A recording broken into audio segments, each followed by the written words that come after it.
Hello, and welcome back to my channel. My name is Laura, and today I'm going to be doing my January. So once again, welcome back to my channel. Thank you so much for clicking on this video. Today I'm just going to be talking about the books that I read in January. So let's get started. I read a total of 17 books, which is a really good month for me. I set my goal at 200 for the year, so I'm off to a good start. We'll see if I can maintain this throughout the rest of the year. That will be the challenge, but we're just gonna go with it for now. Happy that I was able to go above what I needed to be on track for that goal. So I read 17 books. 5 of them were 5-star reads. 7 of them were 4-star reads. 4 of them were 3-star reads, and 1 of them was a 2-star read.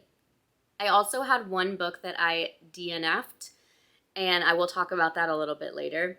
I read 4 nonfiction books, 13 fiction books, and I'm also currently in the middle of reading 4 other books. So I had a great reading month, so now I'm going to tell you about the books that I read. So I started the year off reading The Cloisters by Katie Hayes.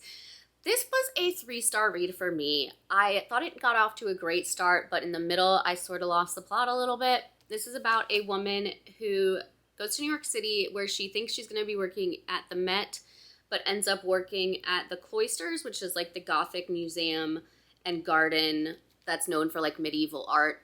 That's, part of the Met, but not what she thought she was getting into. She sort of like gets sucked into the world of this tarot and like Gothicness with the people who are, in charge at the Cloisters. And it was interesting. She finds this deck of tarot cards and like there's like are these real? Are these copy? Yada yada. It was fine. I am definitely not into like tarot, astrology, stuff like that. So for me, I look at all of this with like kind of a skeptical eye. So it's hard for me to kind of get past that and enjoy the book for what it is. And I kind of thought that maybe the characters were being a little... I wish the characters had been more into like the art and the copying art, like counterfeits, than they were into like tarot reading. But it was fine. I gave it 3 stars. I do think this edition's really pretty, like the inside covers. But unfortunately, I probably will be getting rid of this book at some point because it just didn't. You can tell that I barely remember it based on the fact that I had to like look at it for so much information. So 3 stars, not my fave. The next book that I picked up in January is The House in the Pines by Ana Reyes. This was super good. I gave this 4 stars. So this is about a woman who, when she was a teenager, got involved with this man named Frank, who was like very pretentious, who promised the world, acted like he was very smart, and like kind of took these 2 teenage girls under his wing. He was like in his early 20s, so it's kind of weird. Basically, out of nowhere, the main character, Maya, her best friend like just dropped dead, and nobody really knew what happened, and Maya is convinced that he had something to do with this. So then this video, much later, like 10 years or so later, this video goes viral, basically with the same thing happening. It's from a like security camera in a restaurant, and like the same thing happens. This woman just drops dead and the guy is at the table with her. So Maya sets off on this quest to put the blame on him for sure and like see how he did it and all of that. It has a really cool twist. I really enjoyed this. She's coming off of Klonopin, which she's addicted to, so that's also a big part of the story. And it's really interesting because that is actually something that the author went through. So really enjoyed this one. Definitely recommend. It is a 4-star read for me, and definitely a good thriller to get your year started. The next book that I read is called The Ins and Outs of My Vagina. I lent the book out, so I don't have it anymore, but this is a memoir about a woman who is just very honest about her vagina and how she was very ignorant about her vagina for quite some time, and sort of how she like came of age into herself. And she goes into all the stuff that nobody talks about, you know, your first period's, body hair, just sex in general. So it was an interesting read for sure. There was some parts that I didn't necessarily gel with. There's some internalized misogyny, maybe a little, but it was a nice little memoir, and I did get it from the author to read and review. So, you know, I thought it was cute. It was good, and it definitely is a topic that should not be taboo, but I think kind of is. So I really appreciate her candor and just how much she was just very open with everything. The next book I read was Just My Type by Fallon Ballard. This is a book that is by the same author as a book I read last year called Lease on Love, and absolutely adored. This, unfortunately, was not quite the same. This was a 3-star read for me, and I feel like I was generous. This is about a woman who is working for like a lower end sort of online newspaper, and not lower end, that sounds mean, but just not like mainstream, not huge. And she does the dating and relationship column, and she doesn't really like writing about that. In addition, she's kind of a serial monogamist. She basically has always been in a relationship since she was a teenager. And at the beginning of the story, her long-term boyfriend, who she thinks is going to propose, dumps her. So definitely some Legally Blonde vibes there.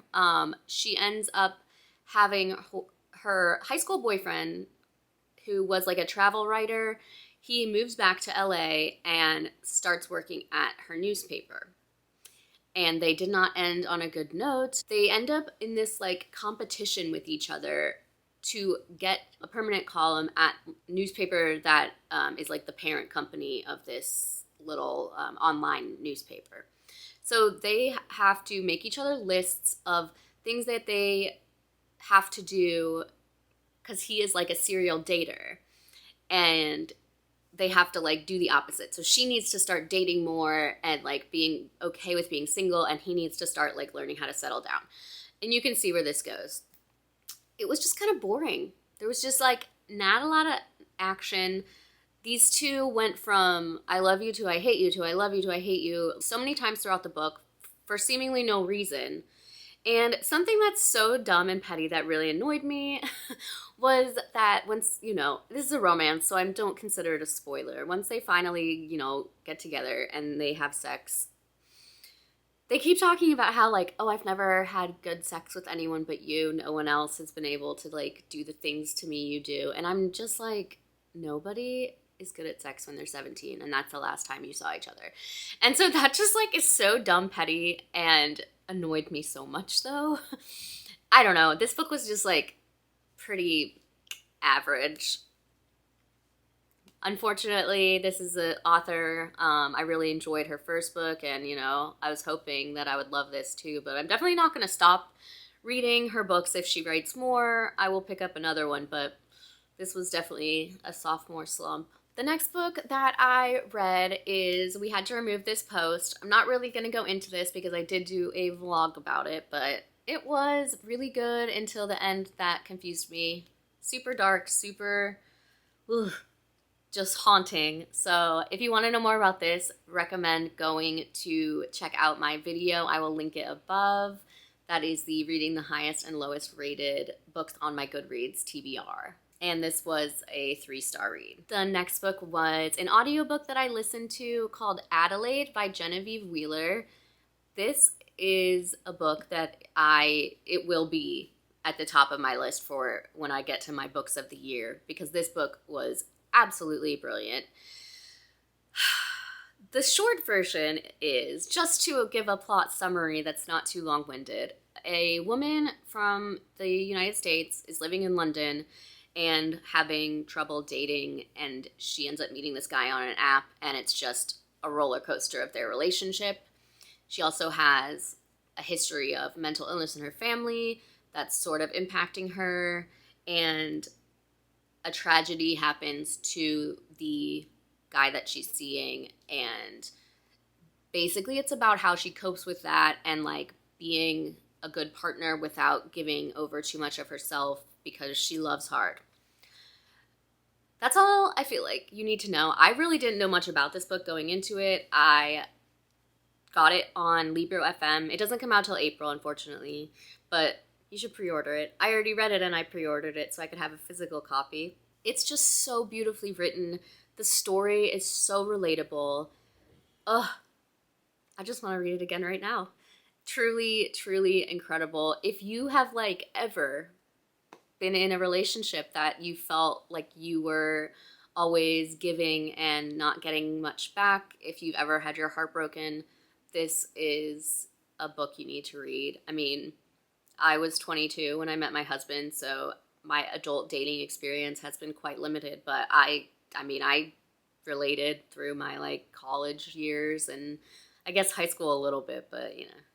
So this is a must read.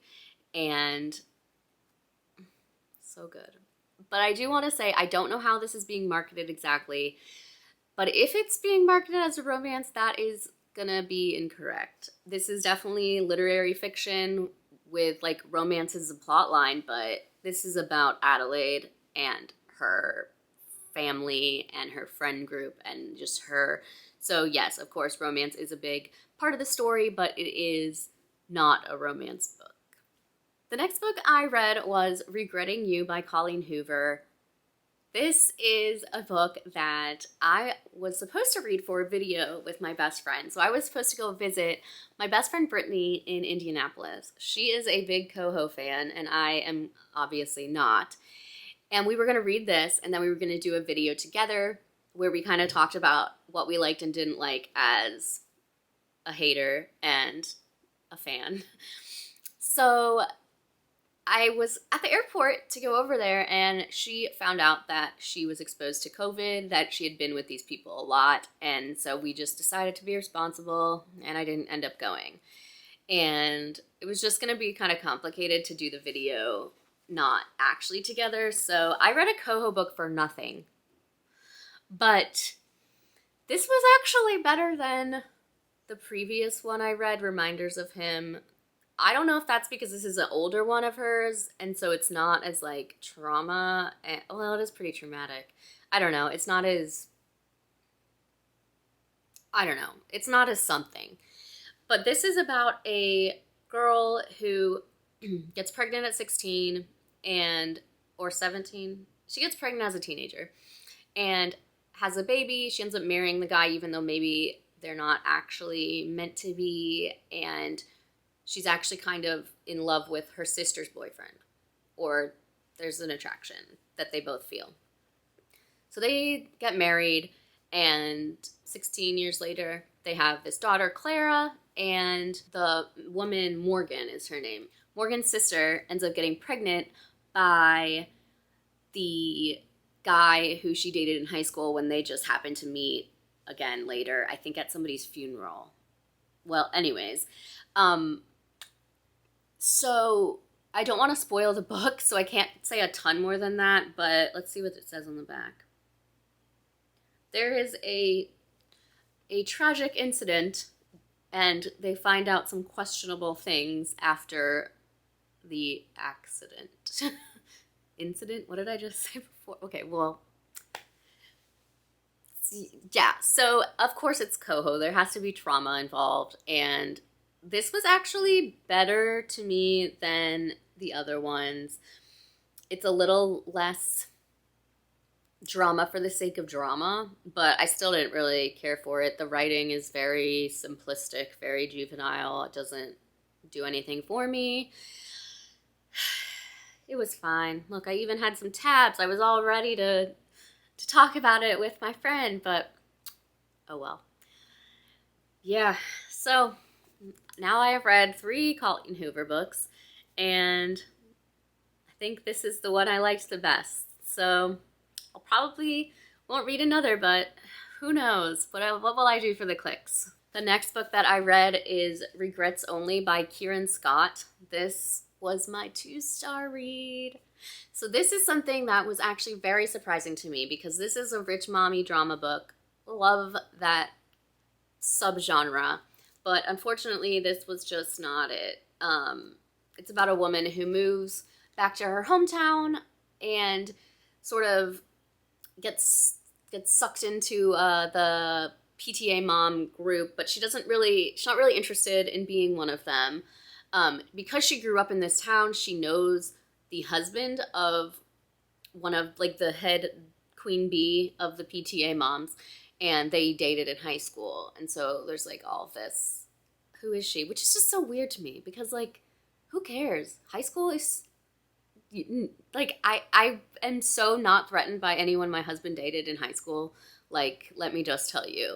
And maybe that's a me thing. Maybe I'm just very lucky to feel so secure in my relationship, but like, that is just not even an issue. And then someone dies. This was like a knockoff Big Little Lies, and it like did not do anything well. Just stick with the original. I thought it was boring. I thought it was predictable. I thought it was just generally not a good book. Don't recommend reading this. Just read Big Little Lies instead. And I'm saying, if I think that a rich people drama book is boring and bad, that's saying something, because I like even bad books that are about those topics, but this is not it. The next book I read was You Just Need to Lose Weight and 19 Other Myths About Fat People by Aubrey Gordon. She has a podcast called Maintenance Phase that's pretty popular. She also wrote a book a couple years ago that is called What We Don't Talk About When We Talk About Fat. So she's very much into the like fat acceptance, fat like body neutrality movement, and her books are incredibly interesting. I really enjoyed this. I listened to the audiobook, and I think that just the stuff that she talks about is really important, and it should be important to everyone because like, they're just people, and there's so much to learn, so many misconceptions about fat people and their bodies and their health, and it's just really important that, you know, people can learn this stuff and get past the biases that have been, like, implanted in their brains since forever. I definitely recommend this, and I definitely recommend her other book. I gave this 5 stars. I didn't like it quite as much as her first book, but it was still really good and a really important read. Definitely recommend this for anyone who just that's it. I definitely recommend this for anyone. Next book is another one that I read for a video, The Choice by Edith Ava Eger. So this is a book I went into in a lot more detail in the Reading the Highest and Lowest on my Goodreads TBR Want to Read list video. So check that out if you want to know my deep and in-depth thoughts of this one. It was really good. It was really beautiful. I, again, talked about it way more over there. I actually gave this 4 stars, which is very weird because it's a memoir, and normally I don't rate those / I don't know.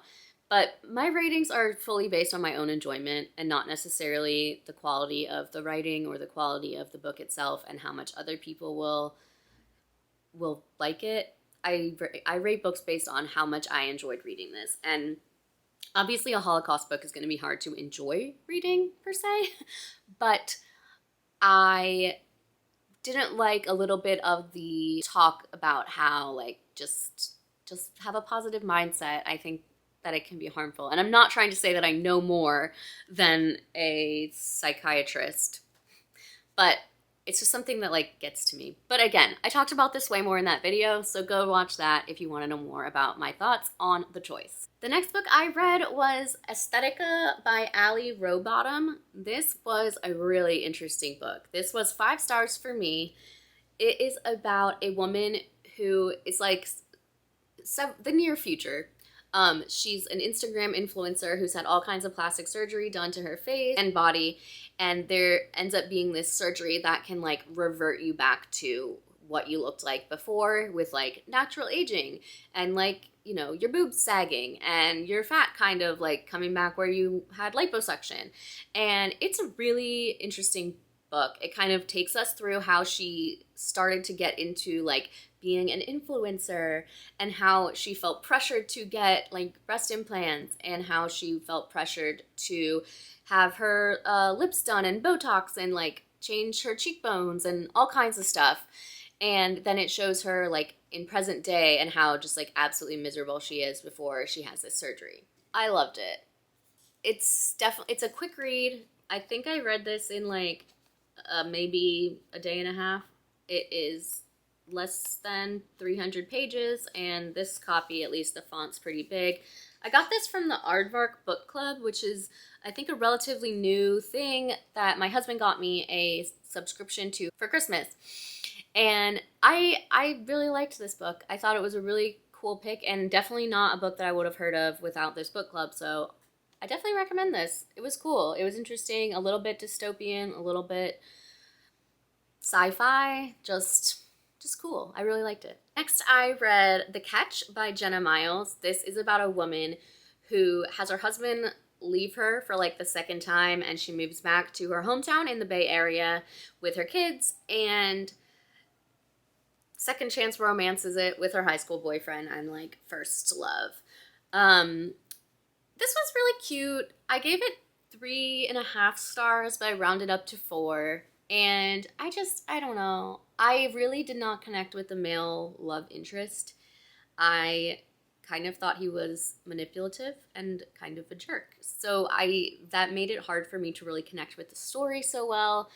I mean, it was cute. It was a second chance romance. It was great. I liked those, but I did not, he just was not it for me. I did not side with him, and so it made it really hard to enjoy the story. And it's funny because looking at other Goodreads reviewers, it seems like a lot of people didn't like the woman, that they thought she was selfish and just I don't know. Like, I don't understand, because the biggest thing for me was that she has a kid and she comes back to her hometown for like the first time. This is sort of a flashback.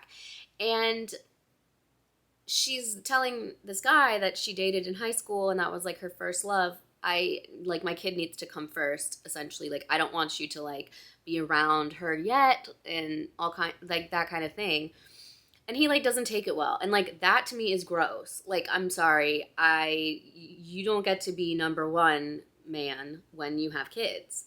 I mean, I don't have kids, and I feel like that's pretty clear that that's the way it should be. You need to always make your children your first priority when they are still children, especially. So anyways, that just didn't sit well with me and kind of made me like laser focused on that one thing I didn't like about the book, but I guess it's kind of a big thing. So, I mean, still really well written. I enjoyed it. Just wasn't a new fave. The next book I read was The Spare Room by Andrea Bartz. I have read all of her books. Her 3 other books are The Lost Night, The Herd, and We Were Never Here. I enjoyed them all. We Were Never Here is definitely my fave. This one was really good. The ending just kind of got me a little. So this is about a woman who is at a weird place with her fiance. They live together in Philadelphia, and things are just kind of weird because she did something kind of off balance and they decide they need some time apart. Well, really, he decides they need some time apart. So she ends up connecting with an old friend from high school and goes to stay with her and her husband outside of DC. And this is during like the early 2020, so they're like, okay, we'll quarantine together because, you know, that's what was happening then. And basically, it takes a turn where, I don't know if this is a spoiler. It is a little bit. I'll put spoiler on the screen, so fast forward this if you don't want to know. It's not a major one, though. Basically, she enters into a relationship with them both, the woman and her husband. And so things just get a little dicey. And then she finds out that their previous partner is missing. So that is kind of the premise of the book. I enjoyed it a lot. I gave this 4 stars. It was just the ending that kind of was not for me. This book doesn't come out until June, so I'm sorry for reading it now and telling you about a book you can't read, but It's definitely worth reading. I enjoyed it. I just, yeah, the ending kind of felt unbelievable to me and just a little like out of nowhere. The next book that I read is The Soulmate by Sally Hepworth. This comes out in April, so again, sorry that I read a book that isn't yet available, but this was really good. This was a 4-star read for me. It's about a woman and her husband who live with their 2 kids in Australia, and they live on this property that overlooks this like big cliff that apparently is very popular for people who want to end their lives. And they move there after like a big thing happens between the husband and wife. It's like a fresh start for them. So the husband kind of becomes known in their like community for helping people not end their lives. If he sees someone up there, he kind of goes and just like talks to them, chats with them, and sees how he can help essentially. And so this happens with a woman, and he goes up there to talk to her, and the wife basically sees him not push her, but she looks up, and she has gone over the edge, and he has his hands out like in front of him like he pushed her. And then it turns out that he knew her. So it becomes a whole thing. And then like lying to police and who and this and why is he lying about knowing her, and yeah, it was really good. That was my first book by Sally Hepworth actually, and I thought it was great. I thought it was really unique. I liked the way that like the twists unfolded. The only thing that I would change is the fact that like it was kind of told from 2 women's point of views, and I got them confused a little. There was just not a super like clear definition between who was talking, who was narrating. And so I got a little like confused. I just sometimes when authors do dual perspectives, it's pretty easy to tell they write in kind of different voices, but this was a little too similar. So I kind of had to like go check myself like, wait, whose story is this right now? But it was really good. I gave it 4 stars, and I definitely would recommend this when it comes out in April. Next, I read How to Turn Into a Bird by Maria Jose Ferrada. This was so great. This was another one from the Aardvark Book Club, and I really enjoyed it. This is super short. I did read this in like an evening. It's about a little boy whose name is Miguel, and his uncle basically moves into a billboard in Chile. And everybody starts to think like, oh, Ramon, that's the uncle, is so weird. Like, what is he doing? Why is he up there? But he's just like living on his own. Like, he sets up this like pulley system so he can get like food and stuff when he needs to. He's doing the billboard maintenance. And it's sort of like a societal commentary on just how like people can so easily be swayed and turn on someone that they all knew well. Miguel is up there and sees that there's like this homeless community that is like asking for help, and these people are like, stay away from us. The community that Miguel comes from and Ramon was in, and he's kind of like seeing all of this as like literally from a bird's eye view. Like, he is seeing this unfold and just like, why will you not help these people? I don't know if my synopsis makes sense, but this is a really good book. And again, very short, really interesting, and I just really enjoyed reading it. The writing's really good, and this is translated, and I don't know if I've mentioned it before, but I tend to have trouble with translated works a lot. I just sometimes can't connect to the writing as well, and this was not one of those, so that was great. This was 5 stars, and I hope more people read it. It was really good. Don't take my synopsis as anything. Go look it up because I did a terrible job summarizing it. We're almost done, I swear. So the next book I read was Spare by Prince Harry. I'm not going to spend too much time talking about this because I think anybody who is in the book community knows about this book and knows kind of where it's going and probably has some preconceived opinions, but I loved this. I'm not very invested in the royals. I don't really pay too much attention to them, but I kind of felt like I would be on Harry and Meghan's side in this whole like leaving the royal family situation, and I was right. I absolutely love them now. I just feel horrible for Harry and everything that he's gone through, and William too, but it seems like William, has kind of stuck to the status quo, and I don't know. Harry didn't ask for any of this. Neither of them did, and I hope that they can someday heal their relationship and that Harry can heal his relationship with his father. But it was a really hard book, and I just wish the best for Meghan and Harry, and that their kids don't have to go through what Harry did as a kid of a royal who didn't ever want to be a royal. And the last book I read and finished in the month of January is Going Dark by Melissa De La Cruz. This is a young adult. I don't actually know that. It might be new adult, but it reads like young adult for sure. It's about this influencer. She does a lot of like food and travel blogging, and she goes on a trip to Italy with her boyfriend and goes missing. And so he ends up coming back to the US without her. They live in San Diego. And it's like a whole thing, because it's like, why did he leave her there? Like, what happened? Why would he not like wait for her to come home? And he's very private on the internet, and she's obviously not. And so it becomes like a whole thing. He's the prime suspect, but he's like, I literally don't know what happened. We had a little bit of a fight, and then she ran off, and I figured she'd meet me at the airport, and then she did it.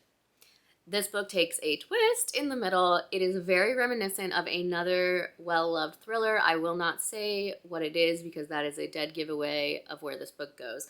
But I went into this book relatively blind. I saw the words like influencer goes missing, and I was like, I'm in. Tell me more. So this is a book for people like me who love anything about like influencers and social media and that kind of culture. Yeah, this was a quick, easy read. It's like a little 320 something pages, but I read it in a day. I read it yesterday, and yeah, it was really good. I really liked it. This was a 4-star read for me. Definitely recommend. So as I mentioned, I did have one DNF, and that was The Personal Librarian by Marie Benedict and Victoria Christopher Murray. This is a really interesting concept for a book, and I'm unfortunately sad to say it did not deliver for me. It's about a woman named Belle DeCosta Green, who was the personal librarian of J.P. Morgan in like 1907. And she is Black but white passing. This is a true story, or based on a true story, and unfortunately this just was not a good book for me. So I had read this, or I had bought this book for a book club that I was in during the pandemic with a couple of my friends, and I had lent it to my friend to read, because I need to read books like the minute before I have book club or I will forget everything. So I lent it to her, and then like our schedules just didn't work out that I could get it back before book club. So I never ended up reading it. I was like, this is not, I'm not really a big historical fiction reader, so I'm just gonna read something else. I'm gonna get rid of it. And then my book club now is like there's a bigger organization that picks a book, and all these chapters all over the country read the same book. And this was the pick. So I was like, I have to buy this again. And then I didn't even like it. I didn't even finish it. The writing is really dry. I kind of wish it had focused more on like this woman herself. It was a lot about like her romantic entanglements that are actually completely fictionalized. So, well, maybe not completely, but somewhat fictionalized. And so it just was icky. I don't know. I think that I would have much rather read like a biography about Belle DeCosta Green instead of reading this fictionalized version of her life. It's also weird. I know librarian can be used in different ways, but I felt like half the time I was just like listening to her talk about collecting art. It was just boring. And the writing was really dry and very just like uninspired. So this was not it for me. Don't recommend this one. But if anyone wants a copy, let me know. I'll send it to you. So in addition to those 17 books that I read and then the one I didn't finish, I am currently in the middle of 4 books, and those are Mame by Jessica George. This book comes out today as I'm filming this, January 31st, and I'm like halfway through and really like it. Definitely recommend that. It is a book of the month pick for February, so go ahead and get it. The Night Travelers by Armando Lucas Correa. And this is a really cool book about a woman who has a baby with a black man during the 30s in Germany and trying to keep her baby safe and then sending her to Cuba. And that's where I am now. So it's historical fiction, but it's really interesting. Definitely a different kind of take than most books that start at least around the Holocaust and World War II.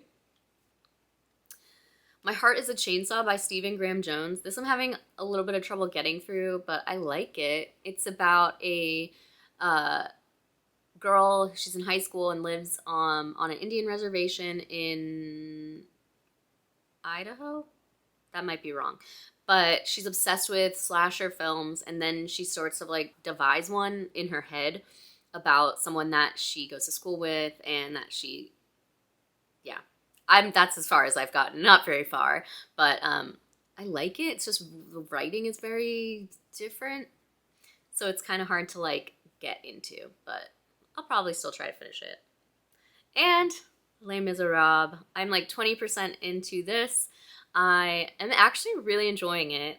It's really cool to see where like songs are from the show that I know. So like right now I'm right around Master of the House, if you are familiar with the show. That is the part Valjean has gone to go get Cosette from the Thénardiers. And so that's been fun to like be like, oh, this is where such and such song comes from, and this is where it goes, and this is where... So yeah, it's actually a really good book, and it's not too hard. I mean, the length is, of course, intimidating, but the translation, the language and stuff, very easy. Definitely think that this is one, if you're not into classics like me, a good one to read. Because especially if you already know the story, it's very easy to follow. So there you have it. That is my reading month for January. I would love to know how many books you finished. I would love to know what your favorite book was, and I would love to hear your thoughts on the books that I read. So leave me a comment down below. If you enjoyed this video, give it a thumbs up and subscribe. I would really appreciate it. Once again, thanks for watching, and I will see you in the next one.